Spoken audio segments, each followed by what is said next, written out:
guys, welcome to this episode. Today I'm going to be doing a product review of this Canon 90D. So this has just been unboxed and it's the first ever play I'm having with this camera. So it is the 90D and it's the first demonstration of this camera. You might be looking for a camera on the market, mid-range camera. This is probably a very suitable camera for yourselves. It's the 90D, it's a mid-range camera, retails up to about £1,600 with a lens and about, I think, between £900 and £1,200 for just the body only. It's a superb camera. It's worth definitely looking into this because of the quality of the build and also the features on it. So it's got Wi-Fi, it's touchscreen, it's got a CMOS sensor, it's got 42 focus points, shoots in 4K RAW. It's got all the, sort of kind of touchscreen settings that nowadays young individuals that are making blogs, YouTube videos are looking for. So if you, for example, are a keen YouTuber, then this will be a perfect addition to your portfolio of cameras. So it is a 90D. I have got a 50mm 1.8 Canon lens attached to this. It's an autofocus, manual focus lens, and at the moment it's in manual mode, so auto mode, and it's got, like I said, a 50mm lens. So if you're into like sort of macro photography, well, this will be a perfect addition to your kit lens. Body wise, it's quite light, it's quite sturdy, it's quite robust, slightly plastic build in terms of the body, but regardless of that, the grip on it, it's very nice. It's got a very good quality. So if you're looking to upgrade maybe from a 700D or a 750 or an 850, for example, and you're looking for the next step, this might be a suitable candidate for your portfolio.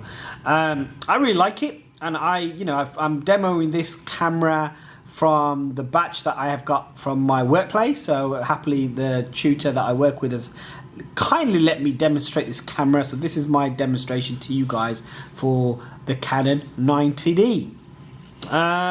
So yeah, to switch it on, you've just basically, like any other camera, you just basically switch it on. So you go your on, off, switch it on, and it's in the green one's your auto mode, and you can clearly see that it's got your touchscreen features. So I'm in auto at the moment, and you click on the Q button and it allows me to change the settings of how I want to shoot. Okay, so yeah, so that's really useful. Again, if I click on the Q button, I can go to a live view mode, and in this view I can change the background. Now I'm on a desk, so obviously you can't see much going on, and I press OK. I go back to that little symbol. I can change the brightness. So this is the brightness and contrast of the image. So instead of going to shutter and aperture and play on those two things, you can literally do a brightness or contrast of an image in real time, which is really awesome. And again, saturate color and all these other features that you can change as well. So this is, and you can change the file size to whatever. And what I found is very responsive. If you notice, when you move it around, it sort of responds really well and efficiently compared to other models. What I like about Canon as well is that the majority of the buttons remain the same. So if you're shooting in a 750 or an 600 or a 500 or any older models or any higher models, you'll notice the menu buttons are always there. Info button, your start stop for your filming, your settings, and your Q button and your delete and play buttons are always sort of visible. Then you've obviously got your hot shoe as well, and also it's got a flash, built-in flash as well. So all the features are very similar, which are really useful. Here you've got your card slot, so you put your card in there, okay, and below you've got your battery, and it uses your Canon standard battery, okay. So just put that back in and push it back in, and you've got your tripod attachment as any other batteries. Like, nice grip on it as well. Nice and light, not too heavy, not too heavy, and not too light. So from a mid-range camera, you do want a bit of heaviness, I think, to it in terms of body quality. So it's not as heavy as the Canon 5D Mark IV or 3, or the 7D, which is obviously a very old model now. But it's got a similar sort of, I think it's got a similar feel to the 7D, to tell you the truth. A little bit of the plastic, but it's got a similar sort of feel in terms of body. So filming, again, you've got your filming mode, your photography mode, which are dead easy to. AF focus modes, autofocus mode buttons there. You're zooming in that, and your images over here. You've got your ISO, also again standard autofocus, drive mode, so continuous drive mode. ISO, and ISO is ridiculous on this camera. I think it goes to 250,000. So it's got a massive ISO count. Your auto focus. So it's got your auto focus modes here as well. So again, you can sort of say, click on this button here. And what I like about this one, again, is similar to other models. So you got your auto focus modes here again. So all I did was click on that button here.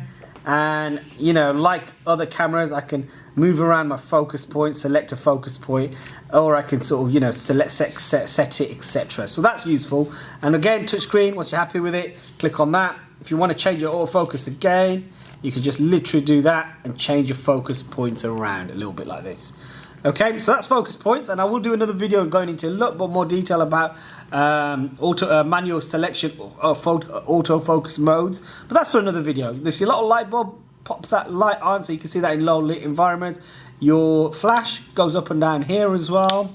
Your hot shoe for your external light goes here, obviously, and this little wheel focuses in your digital viewfinder as well. Then you've got over here your connections. You've got your mics.